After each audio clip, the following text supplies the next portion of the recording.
How not to be a prophet. That's right. Last week we talked about Jonah not to be a prophet. One thing I have trouble with in the way we often approach Jonah is we approach Jonah in like the preconceived notions that we've had like since we were kids. You know, you have like it's one of the kid story of the Bible, and there's so much more into it. You know, like the kid story is, you know, he gets told by God, he goes the other way, he gets swallowed by fish, he goes and tells, and the story's over. But there's so much more in Jonah that we talked about last week that you know it's not a kid story. Jesus refers to it many, many times that he's you know, this is the mark of Jonah. You know, he's sleeping on the boat just like Jonah.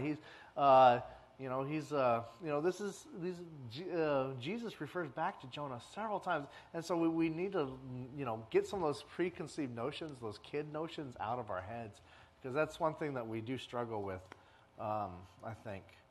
And then when we come into that idea with the Bible's just full of kid stories, when we have that kind of stuff attitude in our heads, we come to the whole Bible and say, well, it's just full of kid stories. And then when we try to read the Bible, we find out very quickly it's not kid stories.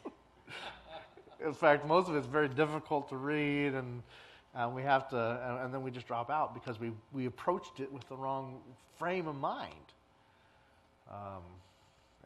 So that leads to us just stopping reading. You know, here in the United States, we revere, almost worship the Bible.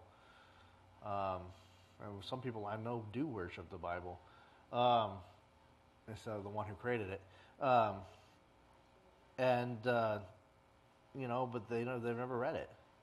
In fact, one of the things that shocked me when I was in seminary was how many seminary students had never read the Bible.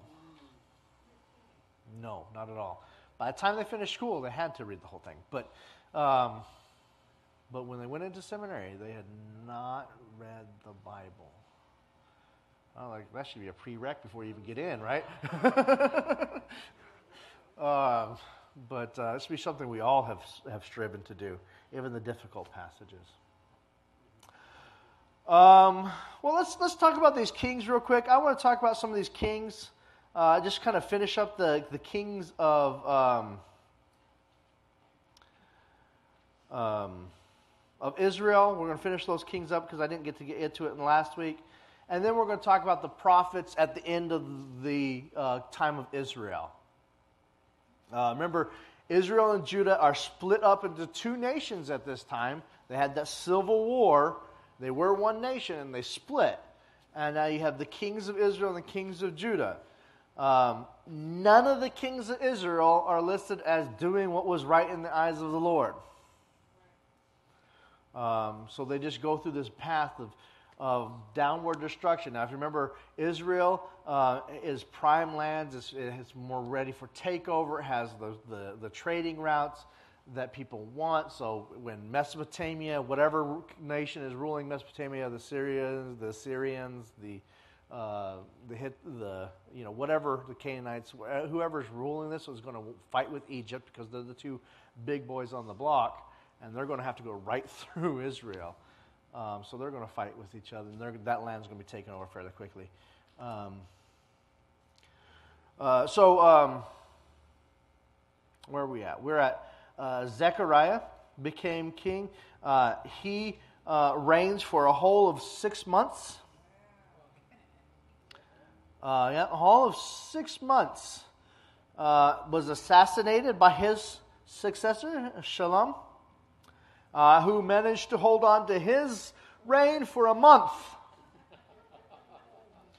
before he is assassinated by the guy who takes his place, Menahem, who reigns for 10 years. He seems like a long reign compared to the rest of them, but it's really not that long of a reign. 10 years. During his time, he will pay tribute to the Assyrians because Assyria has kind of said, we're going to kill you or you're going to pay us. They pay. The Assyrians were good mobster-like people. And we're going to do this. And so he will pay to the Assyrians. He will be assassinated by his predecessor, Pekahiah, who reigns for 2 years. And he'll be assassinated by Pekah. Yeah, only thing you have to do to become king of Israel is knock off the one before you. Have a prophet and anoint you. Which prophets at this time, and we'll see this in some of the prophets, the real prophets, we're going to say the prophets of the Lord, all you have to do is pay the right money. These court prophets are all about the money. You can get them to say whatever you want them to say. So all you have to do is get a prophet to anoint you as king and kill the last one. So Pekah will reign for 20 years. Now he's going to reign for 20 years, which is a long reign. But what he does is he establishes a Syro-Israelite alliance and tries to attack the Assyrians with this alliance, the Syria and the Israelite alliance, and they're going to try to attack the Assyrians. The Assyrians are the people living in Mesopotamia at the time, out of the city, from the city of Asher, actually.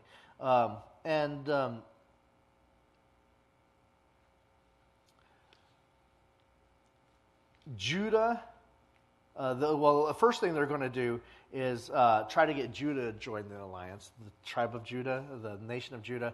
Judah refuses. So instead of saying, okay, fine, that's right, they actually attack Judah. The Syro-Israelite alliance attacks Judah because they're angry and say, you need you to join us against the Assyrians. Now the Assyrians will come and put down this alliance very forcefully and make Israel a flat-out vassal of Assyria. You are now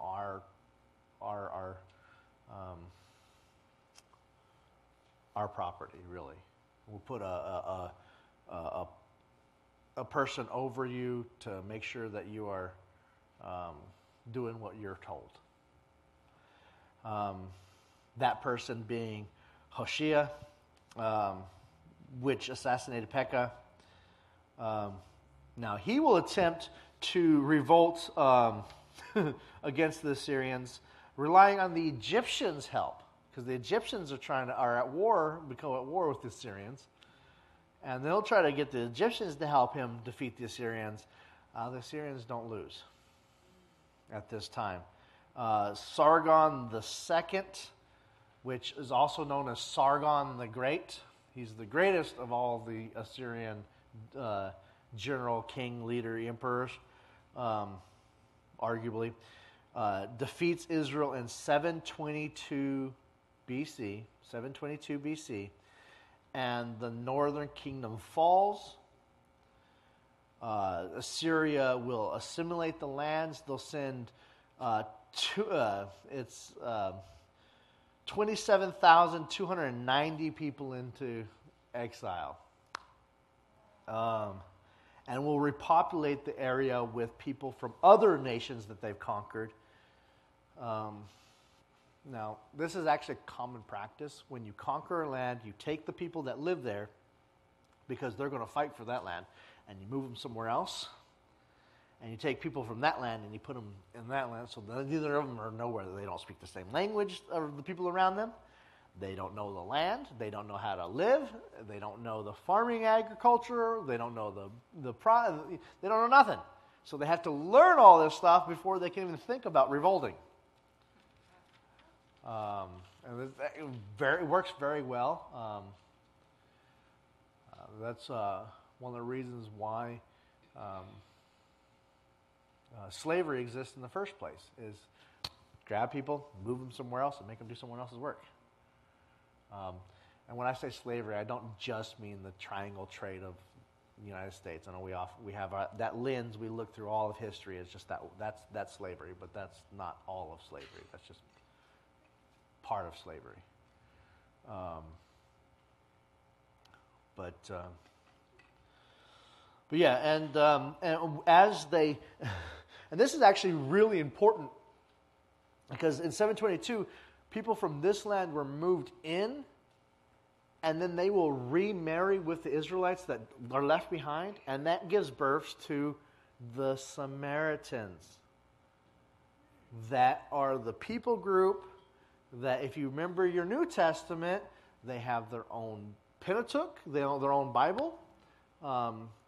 They believe in God, but they're considered outcast, and you're not supposed to even talk to them. And people will actually walk around the land instead of going through the land of Samaritans because they're considered unclean because they intermarried with these other people from that Assyria brought in. So this is when that starts up. This is when. So when Jesus speaks to the Samaritan woman at the well, she is a descendant of this other people that came in and intermarried with the Israelites that were left behind because the Assyrians came in 722 BC. So very important time for the Israelites and the landscape that we're going to see in the future, including the New Testament. A very important event.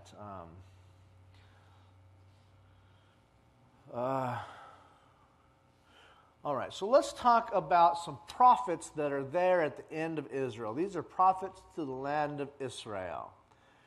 We're going to try some of the, we're not going to really talk about the prophets to the land of Judah yet. We're going to talk about some of the prophets. This is two prophets to Israel, Amos and Hosea.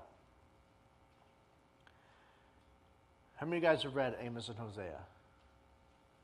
Yeah, it's a good books. Good books. A lot of us don't read them, and I've read a lot of stuff where eisegesis happens instead of exegesis. When you put those terms in, exegesis is when you take the scriptures and you see what does the scripture say, and you draw out the words. Eisegesis is when you take stuff and you put it in to the Bible. Where you take just not too long ago, I heard a nice eisegetic speech where they took critical race theory and put it into the book of Amos. Because they took stuff from somewhere else and put it into the Bible. And that's eisegesis. Exegesis you draw out. So I've heard a lot of, and that happens with the whole Bible, but I think lately I've been hearing this a lot from these two.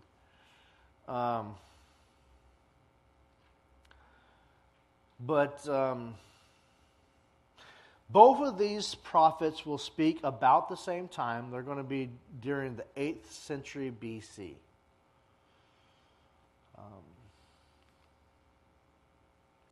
Amos, who is a shepherd from Tekoa, which is in Judah, by the way. So he's a shepherd from Judah that comes to Israel to prophesy. He's a dresser of sycamores.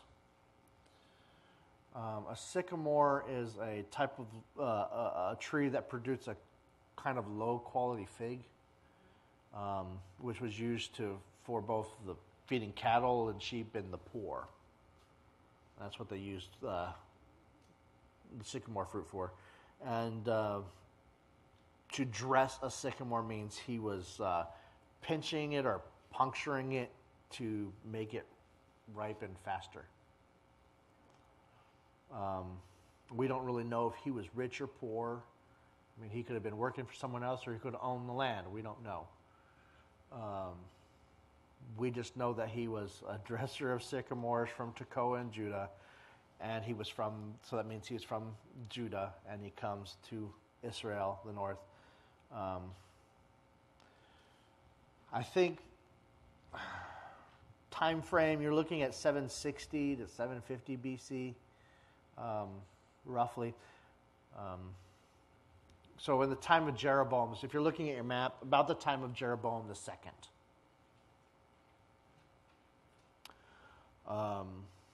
Which, as we discussed when we talked about Jeroboam the second, if you remember that,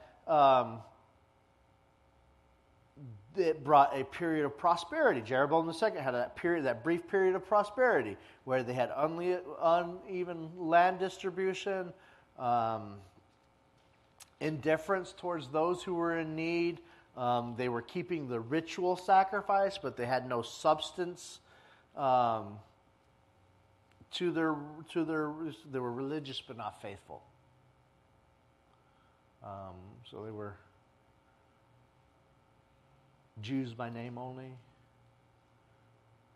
If we're going to put them in Christian standards, we say they were Christians, Sunday Christians.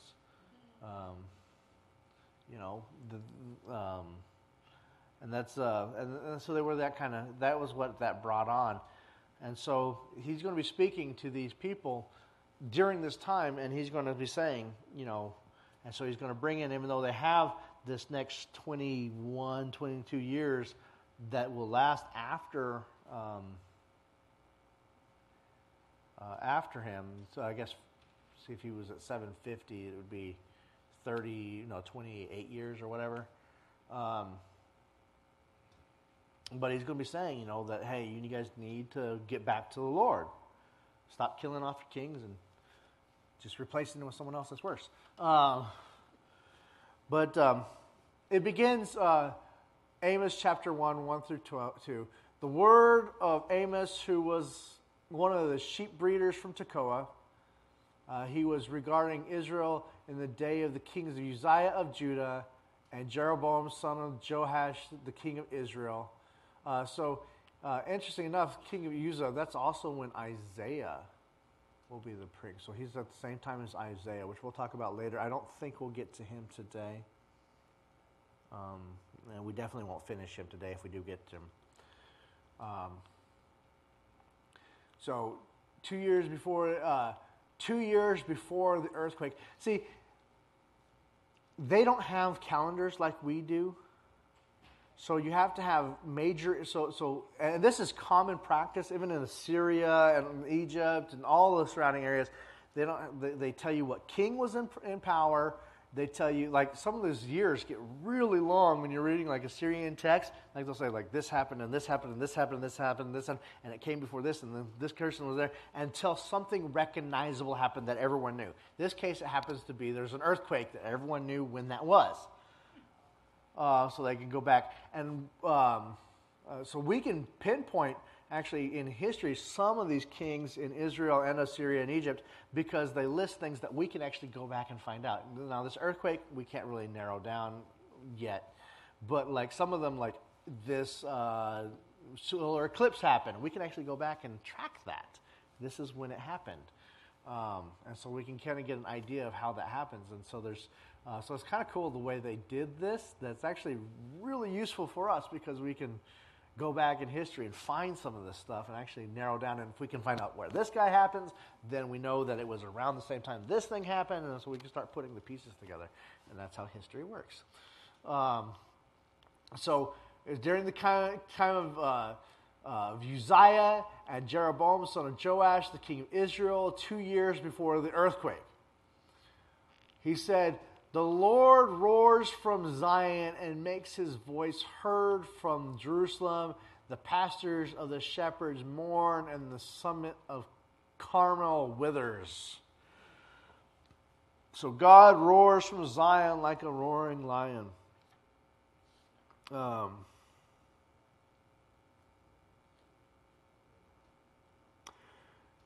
And he's going to say... that, like, I like this, the summit of Carmel. Remember Carmel? That was the place where Elijah defeated but it was also the place where that was very common for false worship. So the pastors, shepherds mourn, and the Carmel withers. He makes his voice heard. And what he's going to do in the book of Amos, and we're not going to read all of it, but what he's going to do, I'm going to give you kind of a brief outline. He's going to give like a cyclical sermon for everyone around Israel. Look at this person. Look at this person. Look at this person. Look at this person. Look at this person. And they're how horrible they are. Look at. He's going to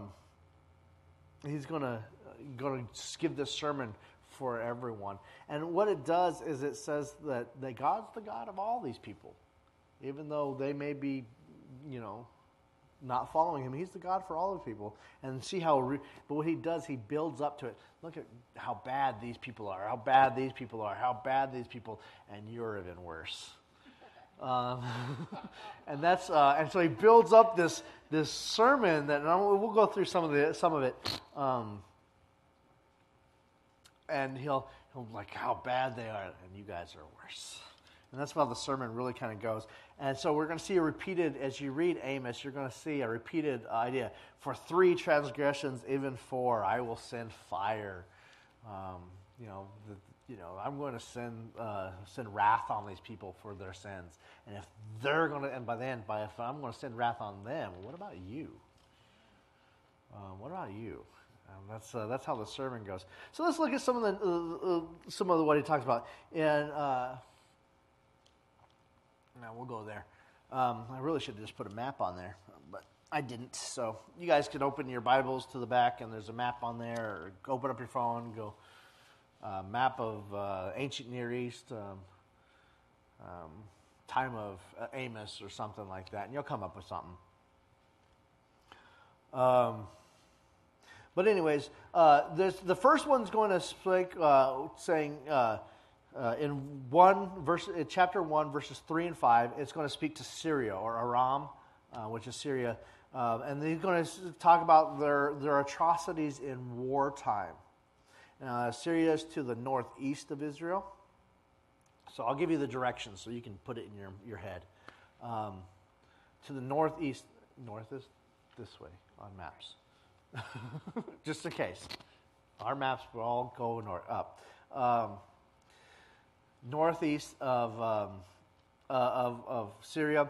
The Philistines will be next, and he'll talk about how there's slave traders and the atrocities there. Now, the Philistines will be to the southwest of Israel.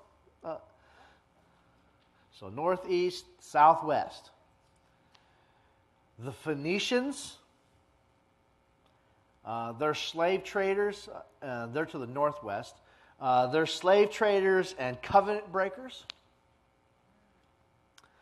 The Edomites were actually relatives of the Israelites. If you remember, Edom comes from Esau's group. They don't show compassion in war. The Edomites are the southeast.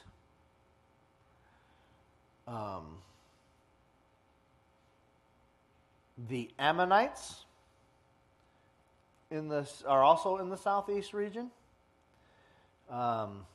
It says that they ripped open pregnant women. That's what it says they did. They ripped open pregnant women. I don't know. Maybe we can make it and that's formed in verses 13 and 15. We can make an allegory to abortion there. I don't know. I'm feeling that coming on.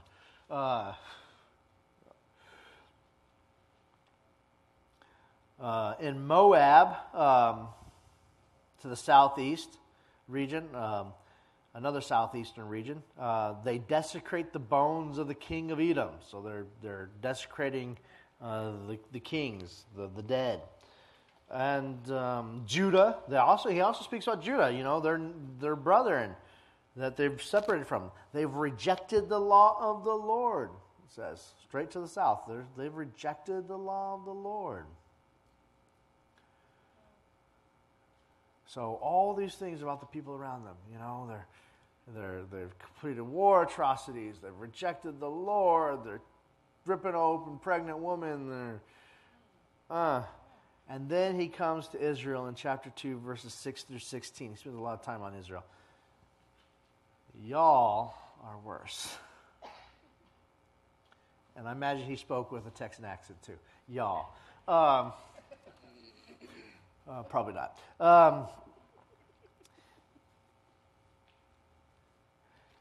He says they enslave the poor for small debts, which actually is against the Torah. If you go and read the Torah, the first 5 books of the Bible, you're supposed to be giving interest-free loans. Like there's a economic system that's laid out in the Scripture that's unlike any economic system anywhere else. I mean, free loans. Yeah, that's giving back your land after 50 years. I mean, that's the way it's laid out, and it's crazy. But it's, you know, but it says you've enslaved the poor for small debts.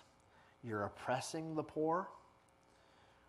Father and son are patronizing the same prostitute, where the Lord is supposed to be worshipped at that. This is probably referencing back to that idea of sacred prostitution that was so prevalent in the time in the Canaanite, where you have sex with a prostitute of the temple, and sex from one of these temple prostitutes was to bring fertility, and it was to worship, part of false worship, and it's very prevalent in the ancient Near East world. I think sometimes we forget how much sex is involved in the Bible, including, but all the ancient Near East, Greek and mythology, it has a lot of sex in it. But yeah, so father and son are patronizing the same prostitute in the place where the Lord's supposed to be temple. So they brought in this false worship into the temple and say, this is how we're worshiping. And they may be thinking they're worshiping God, but this is how they think they're worshiping God. And so this is not right. Very likely they may have been thinking they were worshiping God's queen at this time. They brought in Ishtar from other religions into Israel and combined the two of them. And so God has a queen for a while in the minds of the people. And Isaiah, which we'll get to, actually speaks out very harshly against this idea. But yeah, if you go and you look at some of the archaeological evidence, we see that Israel gave God a queen because, well, all the gods have, all the other religions have a male god and a female god that copulate on quite frequently. That brings the rains. That's how they bring the rains, is through sex. And so that's part of this worship. And so they're bringing it into the temple. It says that they keep garments overnight. The robes that they're supposed to keep. That kind of sounds weird to us, but let's look at their time period. One of the things that you could do at this time period was, if you make a pledge, you could give someone your cloak as a sign of that pledge, kind of like giving someone your driver's license. And you were supposed to give it back at night, because not only did you, wear it during the day, that's what you slept on. It was their bed, and so they're saying they're not. So he says you're not giving back their garments at night, which means they're keeping them from physically being taken care of at night. So a lot of this boils down to they're not worshiping God, and then so if Jesus summed up all of the Old Testament, Jesus kind of puts all the 10 Commandments into categories, right? Love God, love man, which the 10 Commandments are kind of categories in themselves for all the 613 laws. And Paul kind of sums it all up to love, which that causes problems as we read the New Testament, because then we start defining love in all kinds of weird ways. Instead of looking at what they were actually doing, putting it in categories for the rest of the old laws. But anyways, Jesus says, love God, love man. Amos just says you're not loving God and you're not loving man. That sums it all up right there. You're oppressing the poor. You're not taking care. You're keeping things that you shouldn't be keeping. You're not worshiping the Lord the way He needs to be worshipped. You're celebrating prostitutes in there. He says the priests have friends, and the priests and their friends are having drunken orgies with the church's monies. That's a big one. The true prophets of the Lord are told to basically shut up. It puts it very much nicer in the Bible. He says that they made the Nazarites break their vows by drinking wine. And remember that Nazarite vow that we talked about when we talked about Samson? There's 3 things they're not supposed to do when they make the pledge, and it wasn't an all-time, lifetime pledge like it was for Samson. Most people, it was just for a time period. You weren't supposed to cut your hair, you weren't supposed to touch dead bodies, and you weren't supposed to drink wine. And so they were forcing them to drink wine. And so he says, he says, you're doing all this stuff. You're not loving God. You're not loving man. So you guys are even worse than those war atrocities and the things of all your neighbors. You guys are worse. So he'll go on in chapter 3 through 5, and he'll give a message of swift judgment that's coming to the people of Israel. That they're going to come.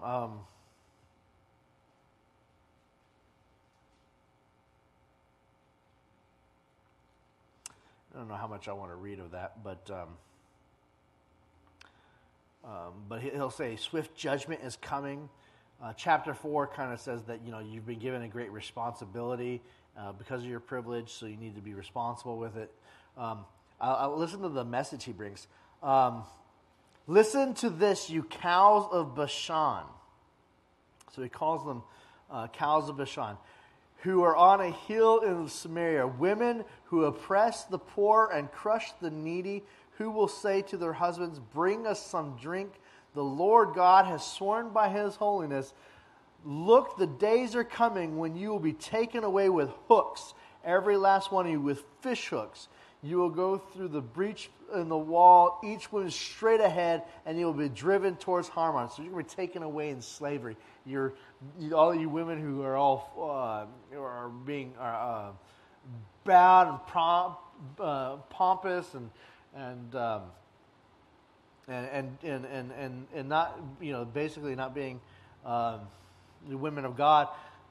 You're going to be led away in slavery. You're going to be led through the breach of the wall, and someone's going to come and conquer you, and you're going to be led away to slavery.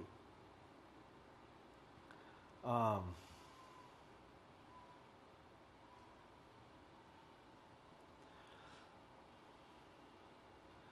if you're joining us online, and it's raining here, which is a rare event. So we're all kind of distracted because it's raining here. And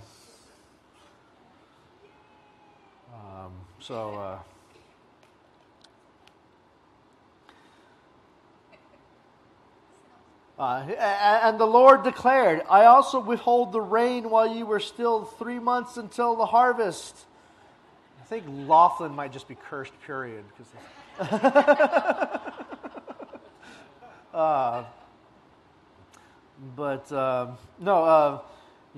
he says, I want to give you. So and then he's going to go on to attack their worship and say that your worship is impure, you're all form, you're no substance, and he's going to call for repentance. Chapter 5 is going to be all about a cry to repentance.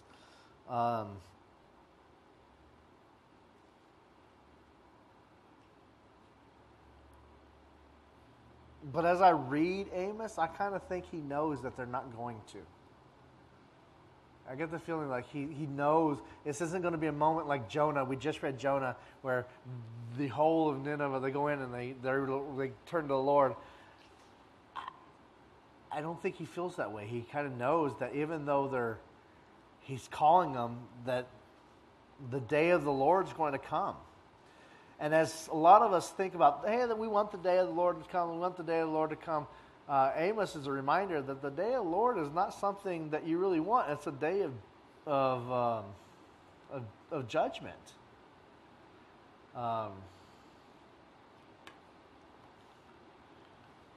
Amos 5:24 says, but let justice flow like water and righteous like the unfailing stream.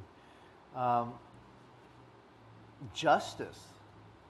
God is going to bring his justice down, which is a time of judgment, a time of not like the judge on his throne. This is not going to be like everyone gets a pardon. This is a time when you called out, and he says, this is going to happen. Chapter 6, he's going to go ahead and lay out what true worship will be. And he's going to say, don't rely on the Syrians, he's going to say,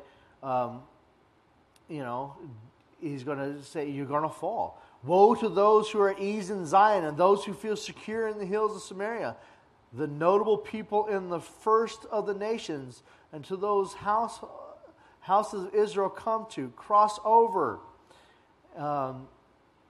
Go down to the Philistines. These are the better. Are you better than these kingdoms? Is your territory larger? I mean, he's going to lay out some ideas.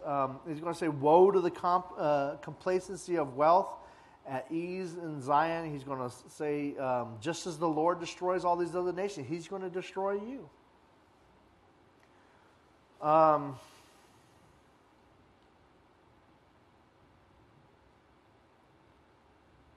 Boy.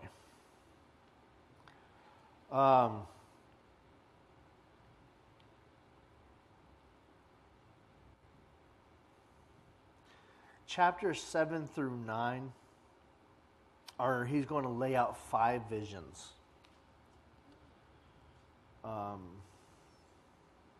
That the Lord has sent him.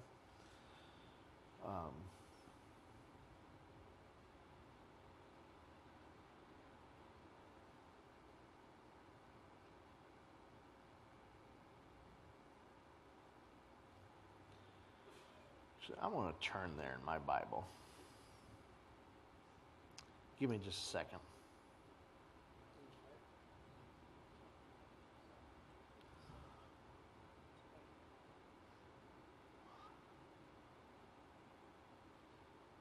This is such a cool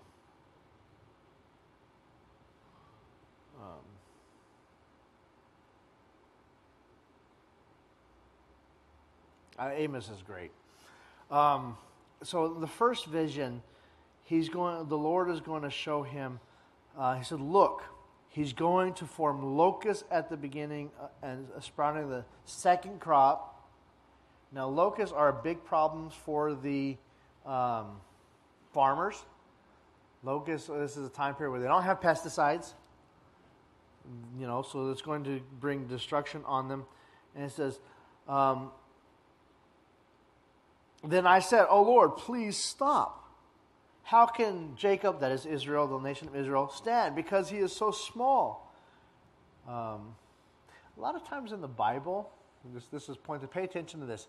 When they use Israel, they're doing well. When they use Jacob, they're not doing right. So if they refer to the nation as Jacob, that's automatically a hint. Hey, they're not doing what's right in the eyes of the Lord.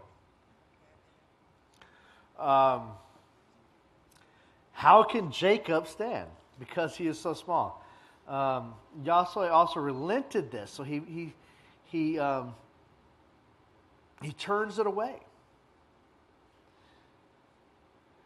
And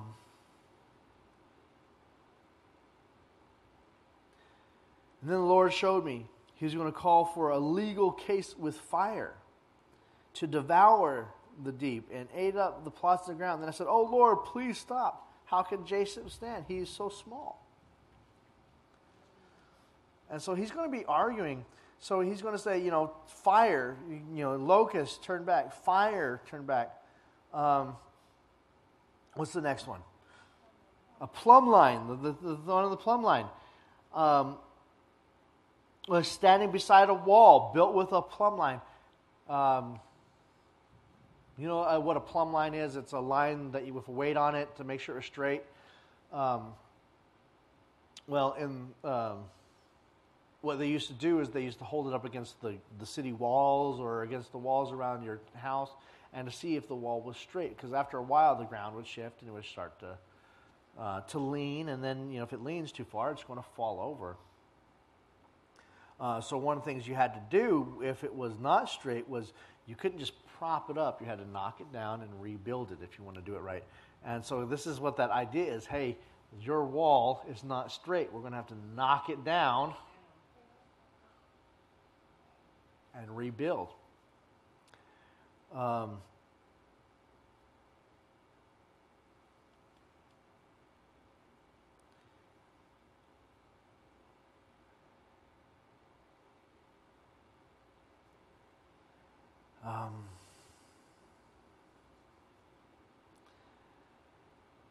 Look down at chapter 8.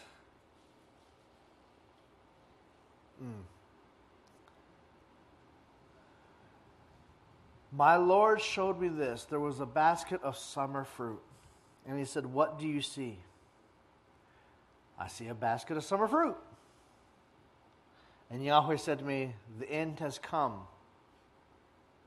Now, in English, that kind of sounds kind of weird. Oops. I just closed out my notes, so give me just a second. I want to make sure I get the Hebrew right on this. It's kayetz, but I want to make sure I get it right.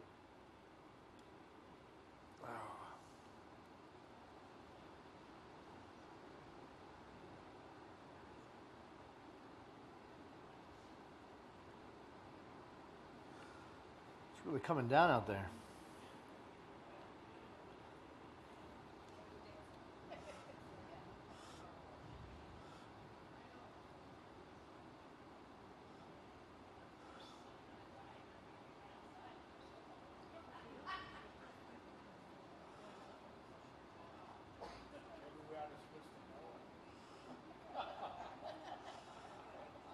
All right. So a basket of summer fruits.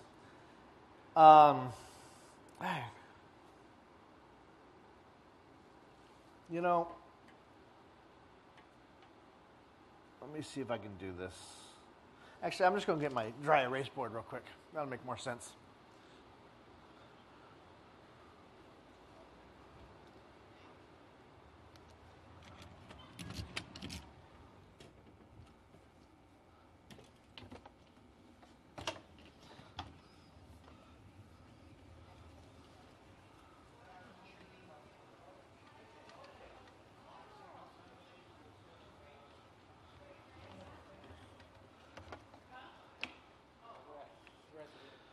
All right, so in the Bible, and I'm going to try to write, because all you guys know that I have dysgraphia, so it's not real good. No, I got it. Kayitz, and this is summer fruit. I'll split. I'm not going to do that.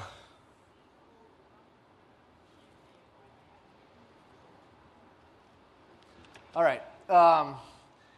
Ketz, I put it in English letters for you.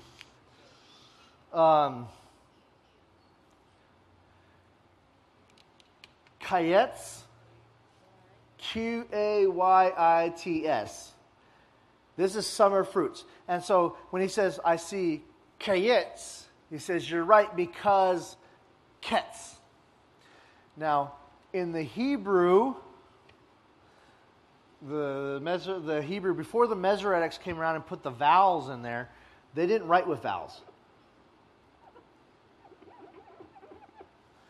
So the play on words here in the Hebrew that we miss in the English is that there's only one letter difference.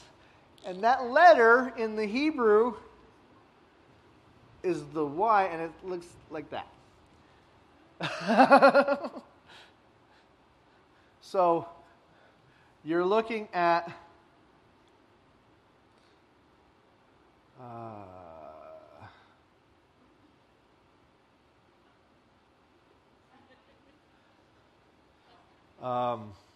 actually, I think that's the wrong letter. I think it's so versus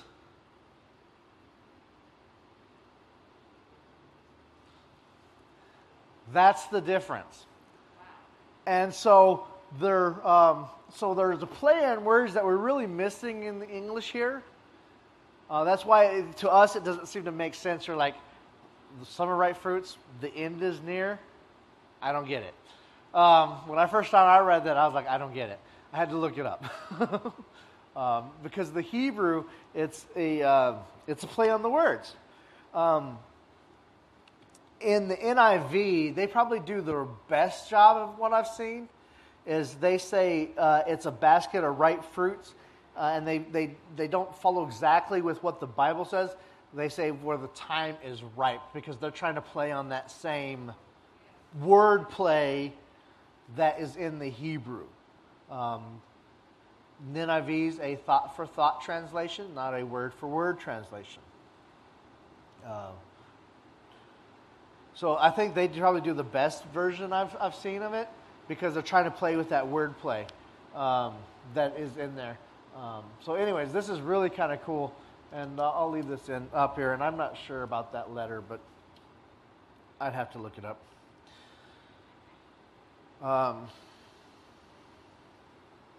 But I can't spell in English. Forget about spelling in Hebrew.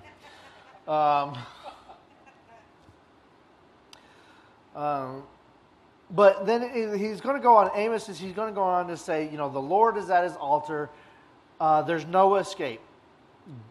God is concerned for all nations.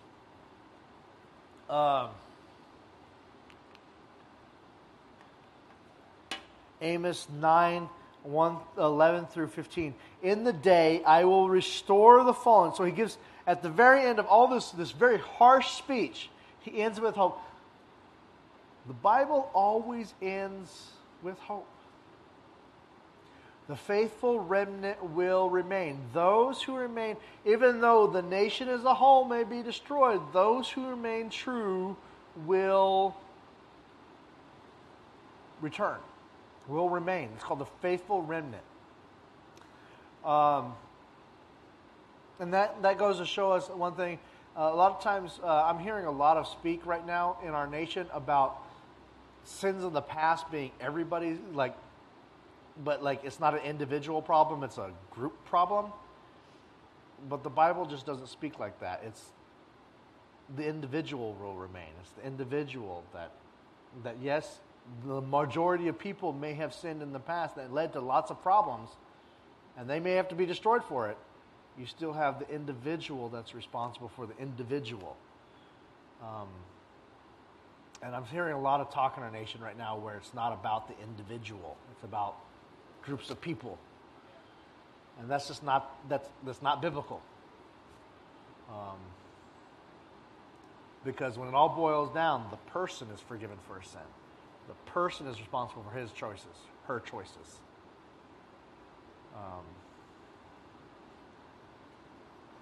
So in that day, I will restore the fallen shelter of David. I will repair its gaps, restore the ruins, and rebuild it as the days of old, so that they may possess the remnant of Edom, and all the nations will bear my name. This is the declaration of the Lord. He will do this. Look, the days are coming. This is the Lord's declaration, when the plowman will overtake and repair the Lord, one who tends the grapes in the sower seas. The mountains will drip sweet wine, and the hills will flow with it. And I will restore the fortunes of the people, and they will rebuild and occupy the ruined cities, planted vineyards, drink wine, made gardens, and eat their produce. And I will plant them on the land, and they will never be uprooted from the land I give them. The Lord your God has spoken. So there's words of hope. He says, judgment's a time of cleansing, but a faithful remnant will return. Now, when we say this, we get to double dip. And the Bible does this all the time with the prophets. They double dip. It was a message for the people at the time. Their exile into Assyria and the lands of Babylon will not be forever. You will get to return. And we get to see this in Nehemiah. But we get to double dip as well. And they do this all the time. Jesus does this. Take that, and we also get to apply it to the day of the Lord that's to come in the future. So we get to double dip. That no matter how bad things get, even for us in the future, now, as it is now, and till the end of time, we get to take this promise and double dip into it and say it's also to give us words of hope. That if we remain faithful, there's hope. We'll get to return to the land of the Lord, to the Lord's side, where He's our home, which we know is not yet come, in the new heaven and the new earth.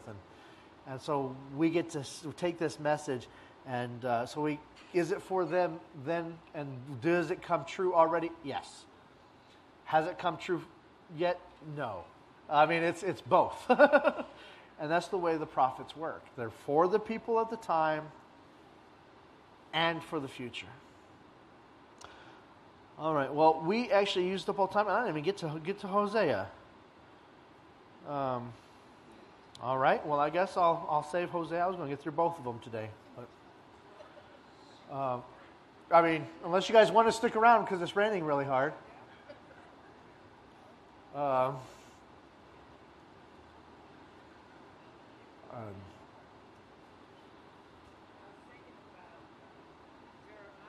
I actually can't hear you with the rain. Can you get I don't know if that's on. Turn that on and so I can hear you.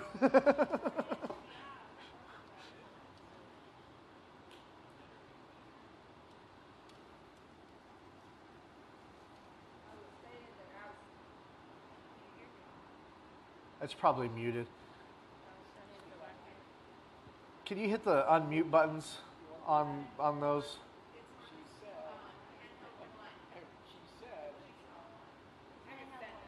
You can stand up. Okay. I was thinking of Jeremiah, the prophet who was also sent to bring a lot of destruction and things on the people of Israel. And he kept, there was doom and then there was hope. And he kept preaching and preaching and a lot of things happened to him, but at the end of all that destruction, they were going to be carried over to exile and all that stuff, but there was still hope at the end of all that. That's right. Jeremiah, we call him often the wailing prophet or the prophet of doom. Even pastors that are called, sometimes called Jeremiah pastors, preachers, because they're all about fire and brimstones.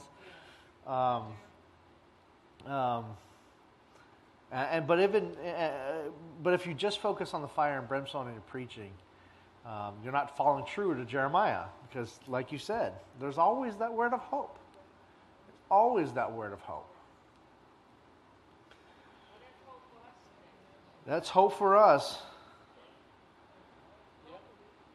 All right, well, quick vote.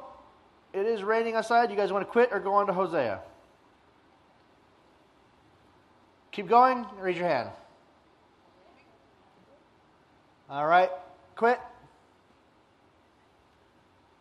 I got 2 quits. 3 quits. Okay, we got a split room. All right, let's go ahead and quit. We did say we were going to end at 7. I know some of you guys have plans. We will finish up in Hosea. We did say we had a split room. We'll go ahead and say we'll go ahead and stop.